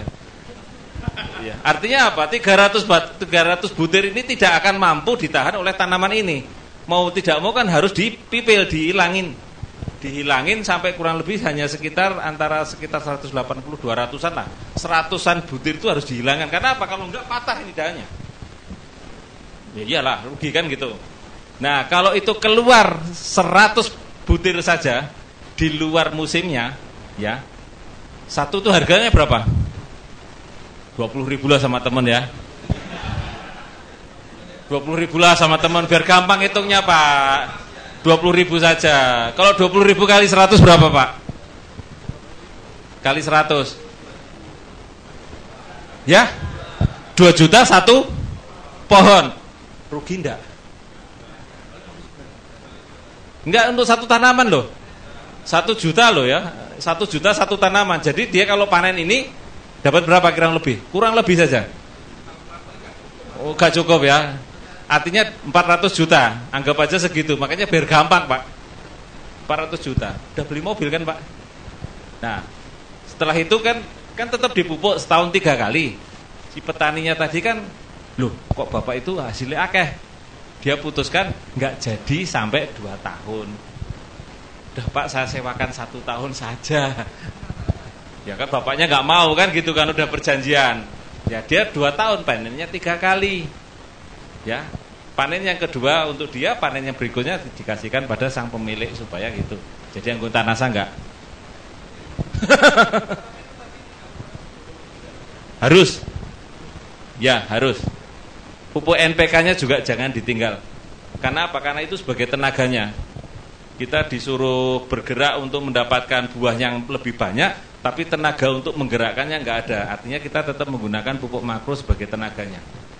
Tenaganya harus ada. NPK itu biasanya untuk karbohidratnya, untuk tenaganya. Saya memberikan satu botol ini kan inisiatif beliau sendiri dan NPK-nya kurang lebih seperempatnya ditaburkan langsung di situ. Jadi kalau ditaburkan rata-rata ya nyun sewu ya, kalau tanaman itu kalau sudah ditaburkan, kalau 200 batang, kalau sebatang gitu mungkin tanamannya roto lah di sini. Tapi kalau 200 batang kan tanamannya hektaran gitu kan, kotaan gitu, dalam satu kota kan tanahnya bermacam-macam. Ya, kami sarankan supaya pupuknya itu lebih meresap, tolong kalau bisa dikocor. Kalau bisa dikocor dulu, kalau tidak ada hujan. Kalau misalnya masih ada hujan sekalipun dan tanahnya tidak rata, misalnya kalau ini di bagian perengan seperti ini misalnya gitu kan, ya namanya durian kan bisa saja ditanam di mana-mana ya. Ya, kalau tanahnya terlalu miring seperti itu atau mungkin ini, coba ini agak dicangkul dikit, pakai apa? Bukan dicangkul sampai rata gitu, cuman sebagai tanahnya supaya kasar dulu. Nah, baru dipupuk. Disiramkan lebih baik, dikocor lebih baik. Hasil untuk tanaman kelapa sawit yang ada di showroom kita di Lampung itu dikocor dan tangannya dibeginikan. Itu hasilnya lebih baik. Lahan kelas 3, produksinya kelas 1. Kadang-kadang kan cuma sekedar untuk mupuk gitu aja begitu ya. Ya selaku distributor kita pun juga harus tahu. Kadang-kadang kita dikomplain, kok Pak saya gak ada hasilnya gitu loh. Karena cara pemupukannya kadang salah. Yang kita tahu kan kita bagaimana menjual kan begitu. Tapi juga harus bagaimana tahu teknisnya di sana. Iya harus begitu gitu loh. Ya, bekerjalah dengan hati Mas. Ya, kenapa? Karena hanya menjual sampai di sana orangnya nggak ngerti. Ada yang tanya sama kita, Pak saya sudah beli ini, tetapi produknya gimana caranya make? Lah ini gimana yang jual ini? Terlalu gitu ya. Artinya tolong dibimbing sampai dia memupuk dengan benar. Gitu. Ya, Pak, kira-kira seperti itu. Jadi bisa ditambahkan sedikit tambahan 1 atau 2 kilo power untuk membantu supaya membuahkan di luar musim. Supernasanya tetap aja. Karena apa? Karena perbanyakan vegetatif ini akan merangsang untuk perbanyakan ke generatif juga. Yang kedua adalah perbanyakan vegetatif kan akar-bakarnya terangsang untuk keluar lebih banyak. Kalau batangnya bawah, akarnya serabutnya makin banyak, maka tempat untuk mengambil makanannya makin banyak. Makin mudah untuk mengambil makanan yang dari luar yang kita taburkan. Seperti itu. Ada lagi? Halo? Ya, mari, Mas. Hampir sama. Hampir sama itu pupuk yang digunakan dan di bawah dan di atas. Hamanya pun paling banyak hama penggerek buah kopi atau biasanya kok bolong di kopi itu. Tetapi kalau sampai ikut tergiling, kopinya jadi pahit. Pahit, bukan gak enak lagi. Pahit. Itu semprotkan aja dengan BVR ya, nasat POC Nasa dan hormon plus BVR secara berkala. Kemudian yang di bawah pakai Super Nasa dan Power Nutrisi. 1 hektar ya kalau pakai yang Super Nasa 3 kotak 3 kilo toh ya. 3 kilo Super Nasa, 3 kilo Power Nutrisi atau 5 karung Super Nasa granul plus 1 kotak ini 3 kilo ini Power Nutrisi. Setahun paling bagus 3 kali. Tapi kalau misalnya mau menghemat sedikit ya setahun setidaknya 2 kali. Ya. Jangan 3 kali aja cukup. Nanti orangnya terlalu terbebani dengan tambahan biaya yang harus dikeluarkan. Kita hitung-hitungannya kan 1 tahun ya. Tapi kalau dapatnya kopi nanti per batangnya lebih dari 10 kilo ya enggak masalah sih. Karena kan biasanya kopinya biasanya sampai ke ini, sampai ke bawah. Ya, seperti itu. Nggih, ada lagi pertanyaan? Ini udah pindah-pindah semua nih ya. Ya wes enggak apa-apa. Nggih.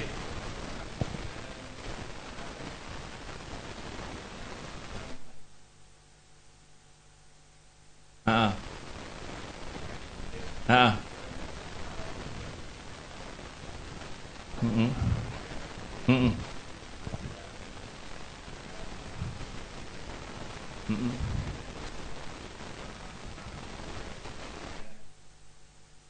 Kalau supernasanya hanya di awal tanam Pak, H-2 atau H-1. Jadi saat pengolahan tanah bareng di situ. Yang supernasa granul atau supernasa yang biasa itu diberikan sebelum ditanam. Ya, sebelum ditanam. Kalau nanti kepengen ukurannya seragam, nanti padi tadi direndam dengan ditambahkan hormonik. Nah, ditambahkan hormonik baru besok kita semai. Sisa air rendaman tadi jangan dibuang karena itu dipakai untuk semprotkan lagi. Oke. Nah, penyemprotan kita rata-rata di usia 15 hari, 30 hari dan 45 hari. Ya, untuk padi-padi yang jangka pendek yang di bawah 90 hari. Tapi kalau yang di atas 100 hari kita bisa tambahkan penyemprotan sekali lagi di usia 60 hari. 15, 30, 45 dan 60. POC nasa sama hormonik, ya. POC nasa sama hormonik. Kalau bisa penyemprotan yang di awal 31 karena tanamannya masih kecil. Kalau nanti penyemprotan yang kedua bisa 42. Penyemprotan kedua, ketiga dan keempat itu bisa kita dengan dosis yang 42.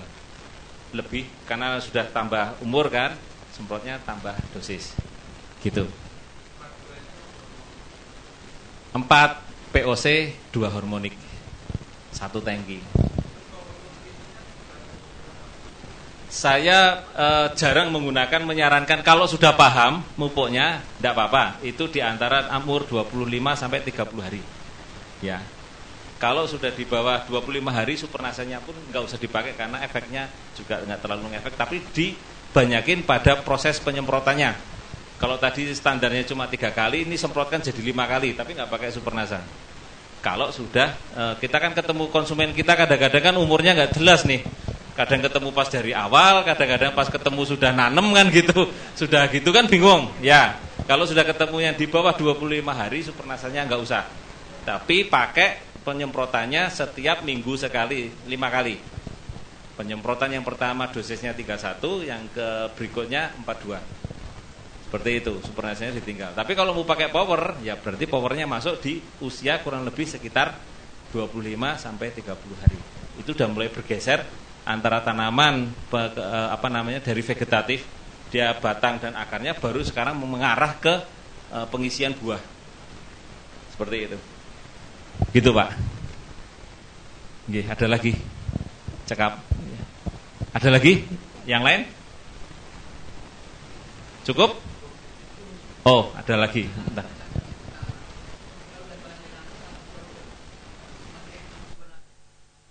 Umur berapa masuknya?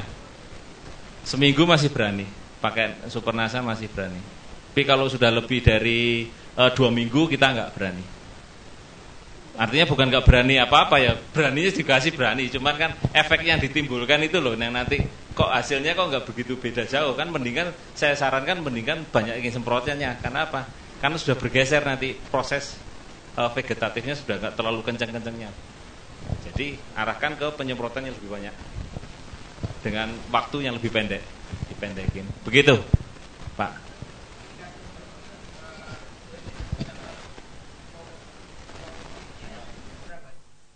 Kalau standarnya kan 31 Pak. Standarnya 31, tapi makin tua tanamannya tambahkan aja dosisnya 42. Gitu. Nggih. Ya, tiap 2 minggu. Ya. Monggo Pak yang belakang.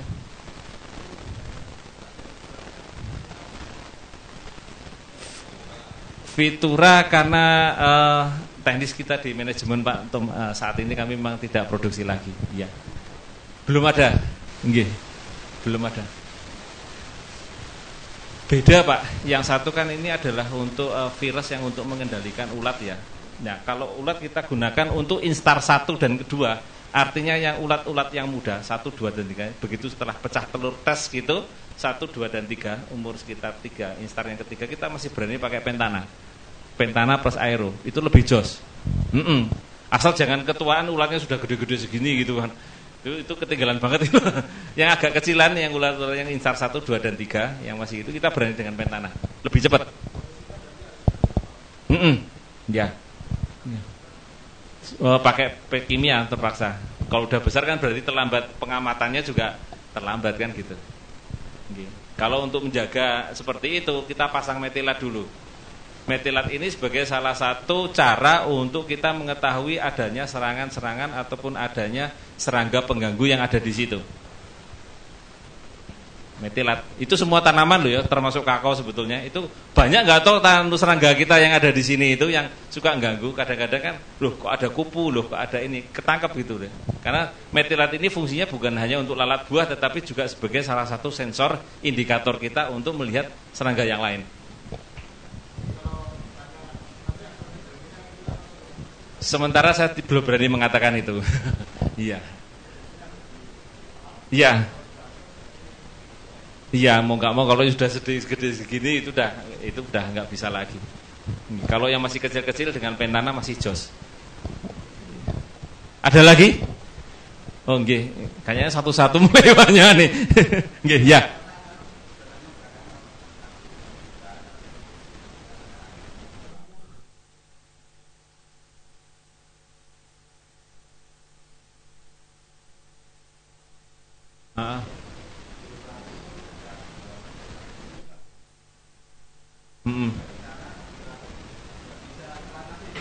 Ya.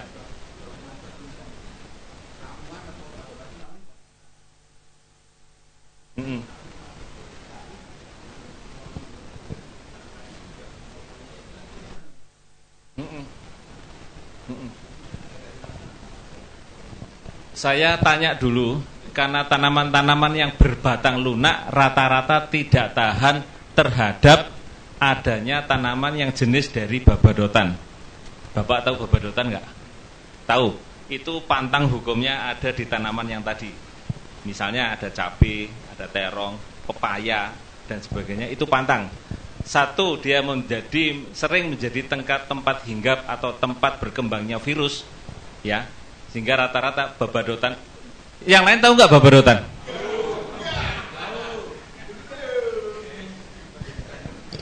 Ini kayaknya isinya tanaman kakao tapi permintaannya lain-lain nih.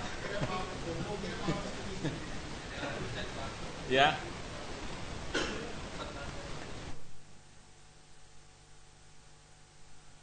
Tak lihatkan.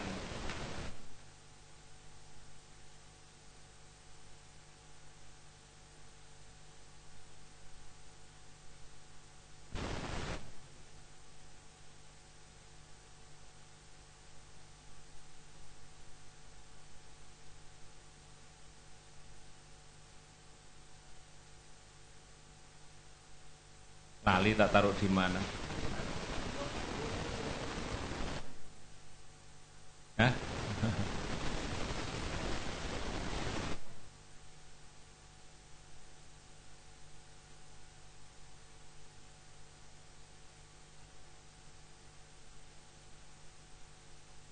Enggak ada. Sebentar.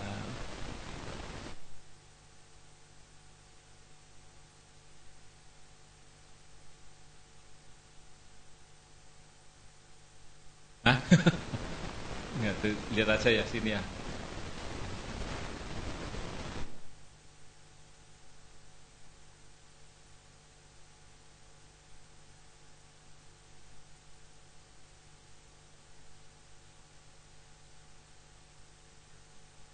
Ini Pak. Ada enggak yang ini? Artinya ini jangan sampai ada di seputaran kita dulu. Itu nomor satu. Karena ini adalah tempat kosnya inang virus itu tadi, supaya tanaman kita kena virus. Kadang-kadang kan kita hanya terfokus pada lahan kita, kan begitu. Kita nggak lupa bahwa ada di tanaman di sekitar kita. Kalau ada seperti ini, mohon maaf, ini harus hilang terlebih dahulu atau bersih terlebih dahulu sebelum kita ke arah yang lain. Karena apa? Karena ini adalah membantu, tanaman inang ini kan membantu sebaran virusnya makin tinggi. Jadi kenapa kok pucuknya makin keriting, pepaya, terong, cabai dan sebagainya terbantu dengan adanya kutunya. Mungkin hinggap di sini tapi Bapak nggak ngeh gitu kan, karena kutunya kecil. Hinggap di sini, ngisep di sini, pindah ke sana, 5 kali ngisep, 5 kali kena tempat, 5 titik sekaligus kena. 1 hari bisa 5 titik. Ini harus nggak ada dulu yang pertama. Ya, ini yang namanya babadotan gitu. Kemudian apa namanya? Ini adalah perangkap, karena ini kan perangkap adalah perangkap lalat buah, tetapi ini adalah juga membantu untuk sebagai alat indikator kita supaya melihat banyaknya kutu-kutuan yang ada di tempat kita juga. Karena pada saat kutu kita yang masih kecil dia nempel, Pak. Tapi pada saat kutu yang ada yang kayak Bemisia dan sebagainya, kutunya pada saat yang masih kecil dia nggak terbang. Tetapi pada saat dia sudah agak besar, lebih umurnya dari 1 bulan, dia ada sayapnya, dia berkembang. Bemisia tabasi dan lain sebagainya, dia ada sayapnya, dia berkembang. Jadi jadikan indikator untuk apa namanya makin banyaknya itu. Yang kedua, yang namanya kutu ini ya, yang namanya kutu ini juga masih berhubungan dengan banyaknya semut yang ada di seputaran kita. Ada hubungan semut, kutu dan jamur.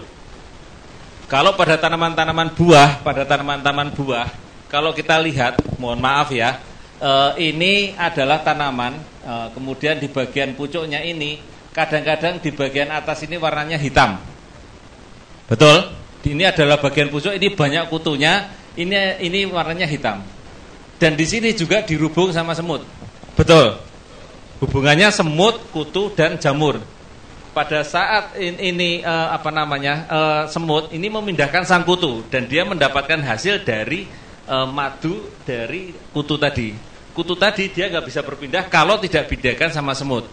Kotorannya jatuh kepada daun ini ke sini dia akan ketempelan sama jamur. Tempat kotoran ini menjadi nempelnya si jamur. Sebetulnya kalau dia tidak ada semut, tidak ada kutu, karena kutunya mati, nggak bisa berpindah.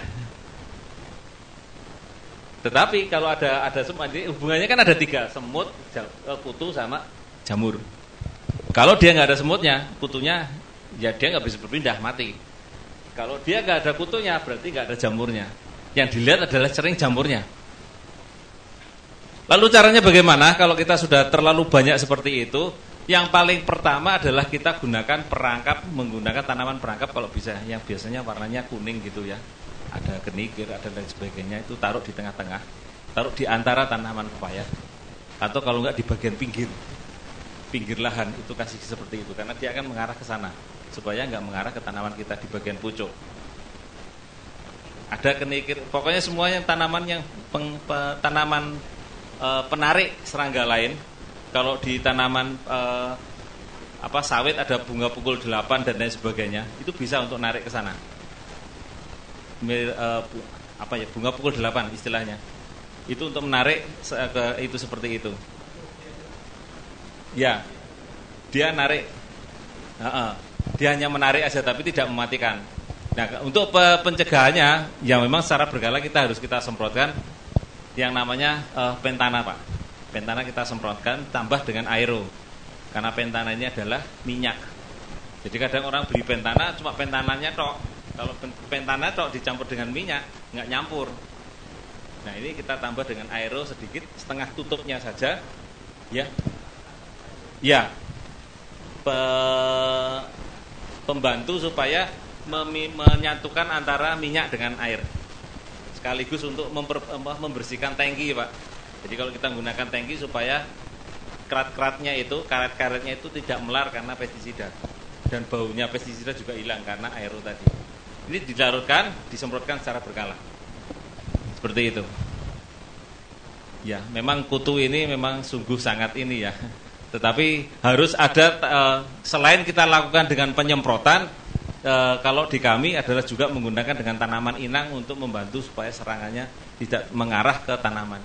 Karena kalau kita hanya melakukan penyemprotan, ya mohon maaf, nggak tahan kitanya sendiri, nggak tahan biayanya, juga nggak tahan nyemprotnya, karena terlalu banyak. Seperti itu.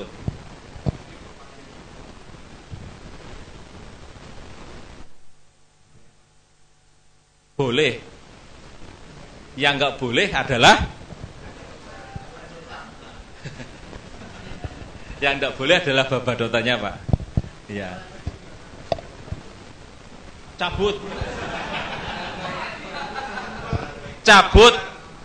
benamkan. Cabut benamkan. Karena biasanya nyabut segede setinggi ini pun cabut aja mudah kok. Anak-anak bisa kok. Cuman cabutnya habis cabut kan yang bikin baru lagi kan putih-putihnya yang nyebar itu toh, cabut benamkan. Duh, itu entek-entekan ya sampai nandur kates, nandur cabai, nandur itu nggak ada hasilnya, yakinlah. Resik sampai ndekek sepeda motor nang kono ya sepeda motornya amblas. Artinya biayanya modalnya hampir setara dengan satu sepeda motor. Kalau 1 hektar kan udah pakai mobil gitu lah, mobilnya pun amblas nanti kalau kayak gitu. Iya, karena dimakan di situ. Gitu Pak. Ada lagi yang pengen ditanyakan? Ya, sebentar, masih ya. Kedelai hampir sama. Artinya begini. Dari biji kita pakai hormonik, kita rendam, ya. Tetapi jangan langsung diberikan ke lahan. Kita rendam kurang dari 3 jam. Jangan terlalu lama. Untuk tanaman-tanaman padi bolehlah dia sehari semalam. Tetapi untuk tanaman-tanaman cabai, terong, kemudian tanaman kedelai, jangan lebih dari 3 jam. Ya, setelah 2 jam katakanlah begitu, kita tiriskan, ya. Kemudian kita taruh di tempat supaya nanti keluar bernas. Jangan sampai kena sinar matahari. Sekali lagi ya, jangan sampai kena sinar matahari. Karena apa? Karena kalau dia kena sinar matahari, orang sudah di starter gitu kan. Orang sudah di starter, tiba-tiba kena ditahan supaya kena sinar matahari, kan kaget. Kalau kaget, kuntet Pak. Orang sudah ngelihat kayak gini nih, ada semacam kita lagi ngulek sambel, ada buahnya gitu kan, air liurnya kan keluar gitulah. Tiba-tiba dadak, cet, ayo jangan makan. Ini kan sudah terlanjur keluar Pak. Kagol bahasa Jawanya ketika lagi itu ya. Kalau tanaman dia kuntet, kalau orang mungkin masih bisa ditahan gitu loh. Tapi kalau tanaman kuntet itu artinya apa? Begitu ditanam lagi karena sudah terlanjur kena sinar matahari langsung, dia enggak berkembang. Ya, begitu jadi redam, ditiriskan, tutup dulu dengan ini. Kan biasanya enggak langsung toh Pak, 1 atau 2 hari. Nah, baru kemudian setelah 2 hari baru ditabur di lapangan. Biasanya kan nunggu padi setelah kecuali kalau langsung nanam kedelai. Untuk yang di awal, kalau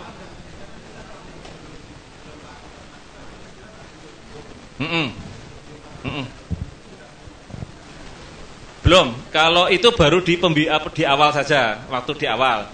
Nah nanti setelah ini mirip dengan padi, dia supernasa duluan masuk, kemudian nanti penyemprotannya tetap di usia 15, 30 dan 45, tergantung dari jenisnya. Karena ada jenis yang panjang juga Pak yang di Purwodadi itu, yang bisa sampai 10 ton itu agak panjang waktunya.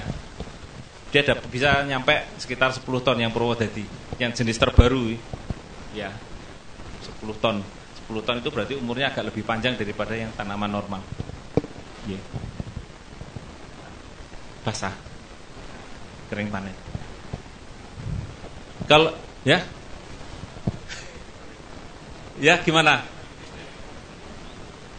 Ya? Gimana? Kan udah habis nih. Piye? Rendam bibit. Kalau kopi sebetulnya kan bukan dari bibit, dari biji Mas. Sebaiknya jangan dari biji, kelamaan. Bener nggak? Kelamaan, mau kurma juga ya kelamaan kalau dari biji, beneran. Tetapi kita biasanya disambung, diokulasi gitu ya. Kalau nanti dari biji bisa 8 tahunan kita nunggunya, kelenger. Ya? 3 tahun. Hasilnya saya belum yakin. Tapi biasanya dari biji, mohon maaf, itu hasilnya kurang begitu bagus dibandingkan dengan tanaman induk loh ya.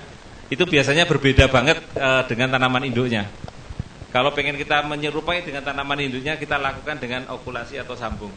Satu lebih cepat, yang kedua lebih ini. Cuman kalau dari biji biasanya terjadi selisih Kalau dari biji kalau di ini boleh, cuman saya katakan lama. Yang kedua kan harus memecahkan bijinya itu sendiri. Itu lain dengan tanaman-tanaman yang jarak kepiar dan lain sebagainya. Itu harus dengan air panas dulu. Air panas 2 kali. Yang ketiga baru direndam dengan hormonik. Karena harus memecah ke ini dulu lembaganya dari biji. Kalau kopi saya rasa enggak. Kan sudah dibuka kulitnya ya, tinggal dalamnya saja lembaga itu. Ya. Ya, ini dataran rendah atau dataran tinggi? Tinggi. Oh, pakai Robusta, Arabica.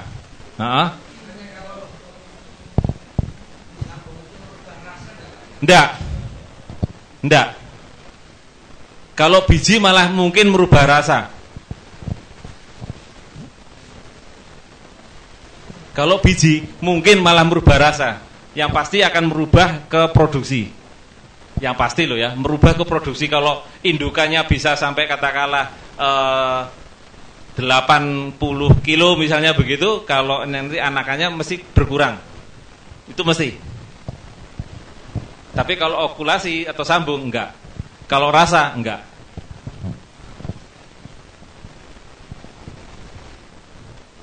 Atau dicoba, enggak apa-apa sih. Oh ya, tapi biasanya butuh waktu lama daripada tanaman yang sambung. Oke. Gitu dulu ya, saya tutup dulu ya. Kalau ada pertanyaannya di luar forum ini kan, karena ini forumnya macam-macam ya. Jadi yang butuh kako bisa dilanjut, yang butuh tanaman lain juga bisa dilanjut gitu ya. Oke, kalau ada hal yang salah dari kami mohon maaf. Terima kasih. Wassalamualaikum warahmatullahi wabarakatuh. Semangat pagi. Ada lagi? Atau ada lagi yang ingin disambung? Mari silakan Pak, maju ke depan aja nggih. Ini enggak berubah juga.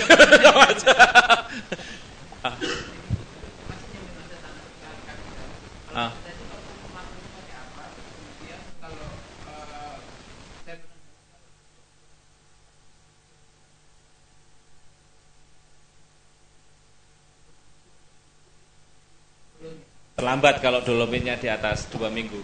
Harusnya dari awal tanam.